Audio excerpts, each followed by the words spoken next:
എല്ലാവർക്കും ഒരിക്കൽ കൂടി ഹോം ടിപ്സ് ആൻഡ് കുക്കിങ്ങിലേക്ക് സ്വാഗതം.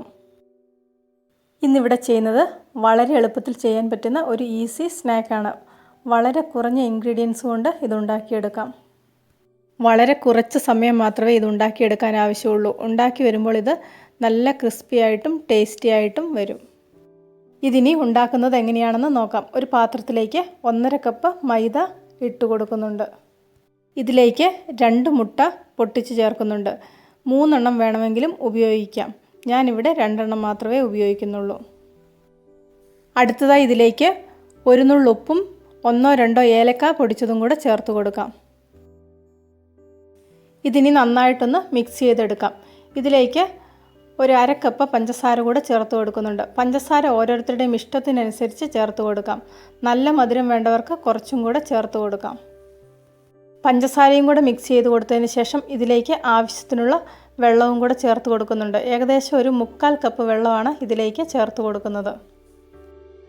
ഓരോരുത്തരും ആ പാകത്തിനനുസരിച്ചൊന്ന് ചേർത്ത് കൊടുത്താൽ മതി. വീഡിയോ ശ്രദ്ധിച്ചിട്ടുണ്ടെങ്കിൽ അതിൻ്റെ ആ പാകം മനസ്സിലാകും.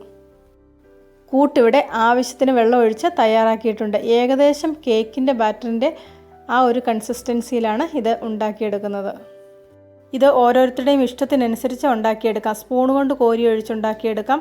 കൈകൊണ്ട് ഇത് കോരി ഒഴിക്കാൻ വശമുള്ളവർക്ക് ആ ഒരു രീതിയിൽ ഉണ്ടാക്കിയെടുക്കാം. അല്ലെങ്കിൽ കണ്ണുള്ള ഒരു ചിരട്ടയിലൊഴിച്ച് അതിൻ്റെ ഹോളിലൂടെ ഇത് ഉണ്ടാക്കിയെടുക്കാം. ഞാനിവിടെ ഒരു പൈപ്പിംഗ് ബാഗിൽ ഒഴിച്ചാണ് ഉണ്ടാക്കിയെടുക്കുന്നത്. പൈപ്പിംഗ് ബാഗ് ഇല്ലാത്തവർക്ക് സാധാരണ പ്ലാസ്റ്റിക്കിൻ്റെ കവറിൽ ഈ കൂട്ട് നിറച്ച് ചെയ്തെടുക്കാവുന്നതാണ്. ഇവിടെ എടുത്തിരിക്കുന്ന പൈപ്പിംഗ് ബാഗിലേക്ക് മുഴുവൻ കൂട്ടും ഇട്ട് കൊടുക്കുന്നുണ്ട്.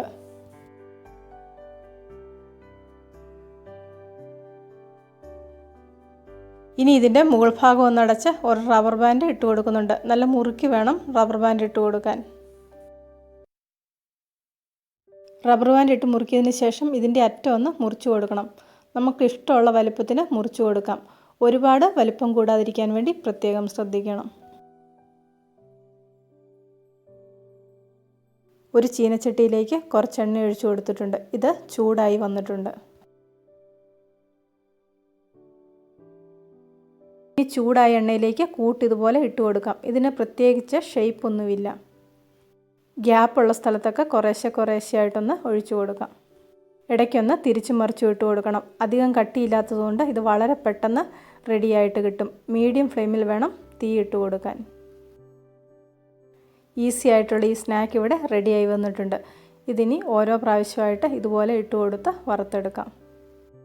വളരെ കുറച്ച് സമയം ഇൻഗ്രീഡിയൻസ് ഉപയോഗിച്ചുണ്ടാക്കുന്ന ഈ ഐറ്റം കഴിക്കുന്നതിന് വളരെയധികം ടേസ്റ്റാണ്. എല്ലാവരും ഒരു പ്രാവശ്യം ഇതുപോലെയൊന്ന് ഉണ്ടാക്കി നോക്കണം.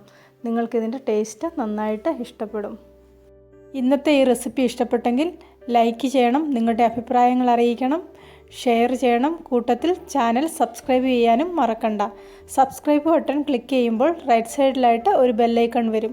അതും കൂടി ഒന്ന് ആക്ടിവേറ്റ് ആക്കിയെങ്കിൽ മാത്രമേ ഞാൻ ഓരോ വീഡിയോയും അപ്ലോഡ് ചെയ്യുമ്പോൾ നിങ്ങൾക്കതിനുള്ള നോട്ടിഫിക്കേഷൻ കിട്ടുകയുള്ളൂ. പുതിയ ഒരു വീഡിയോയുമായിട്ട് വീണ്ടും കാണാം.